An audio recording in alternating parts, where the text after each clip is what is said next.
नमस्कार।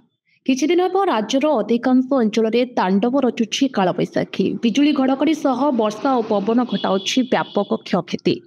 ଶୁକ୍ରବାର ଦ୍ୱୈତନଗରୀ, କଟକ ଓ ଭୁବନେଶ୍ୱର ସମେତ ବାଲେଶ୍ୱର, ଭଦ୍ରକ, କଟକ, ଖୋର୍ଦ୍ଧା ଆଦି ଅଧିକାଂଶ ଜିଲ୍ଲାରେ ହୋଇଥିଲା ଝଡ଼ ବର୍ଷା। ବହୁ ସ୍ଥାନରେ ଗଛ ଭାଙ୍ଗି ପଡ଼ିବା ସହ ନଷ୍ଟ ହୋଇଛି ଫସଲ।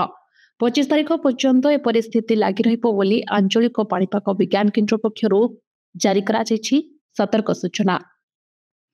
ନବମ ଥର ପାଇଁ ବିଜେଡିର ସଭାପତି ହେଲେ ନବୀନ ପଟ୍ଟନାୟକ। ଏକମାତ୍ର ପ୍ରାର୍ଥୀ ଭାବରେ ନବୀନ ନାମାଙ୍କନ ଭରିବା ପରେ ନିର୍ଦ୍ୱନ୍ଦ୍ୱରେ ହୋଇଛନ୍ତି ନିର୍ବାଚିତ। ରାଜ୍ୟ ପରିଷଦ ବୈଠକରେ ସଭାପତି ଭାବରେ ଘୋଷଣା ହୋଇଛି ନବୀନଙ୍କ ନାଁ।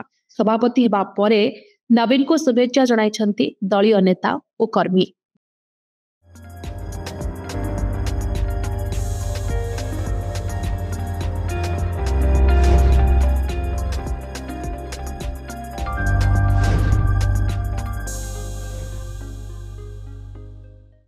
ଏଥର ପୁରୀ ଶ୍ରୀମନ୍ଦିରରେ ବାଣ ଫୁଟାଇବା ମନା, କାରଣ ବାଣ ଫୁଟାଇବା ଉପରେ କଟକଣା ଜାରି କରିଛି ମନ୍ଦିର ପ୍ରଶାସନ।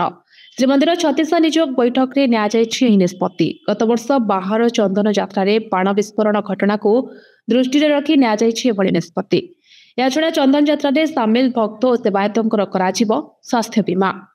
ମହାକାଶ ଯାତ୍ରାରେ ଆଉ ଏକ ଇତିହାସ ରଚିବ ଭାରତ। ପ୍ରଥମ ଭାରତୀୟ ଭାବରେ 40 ବର୍ଷ ପରେ ଆନ୍ତର୍ଜାତୀୟ ସ୍ପେସ୍ ଷ୍ଟେସନକୁ ଯିବେ ମହାକାଶଚାରୀ ଶୁଭ୍ରାଂଶୁ ଶୁକ୍ଲା। ଆସନ୍ତା ମେ ମାସରେ ଆକ୍ସିୟମ ଅଭିଯାନ ମାଧ୍ୟମରେ ଯାତ୍ରା କରିବେ ଗ୍ରୁପ କ୍ୟାପ୍ଟେନ ଶୁଭ୍ରାଂଶୁ।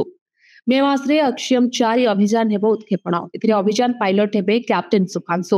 ଇସ୍ରୋ ଅଧ୍ୟକ୍ଷ ଭି ନାରାୟଣଙ୍କ ସହ ସମୀକ୍ଷା ବୈଠକ ପରେ ଏନେଇ ସୂଚନା ଦେଇଛନ୍ତି କେନ୍ଦ୍ରମନ୍ତ୍ରୀ ଜିତେନ୍ଦ୍ର ସିଂ।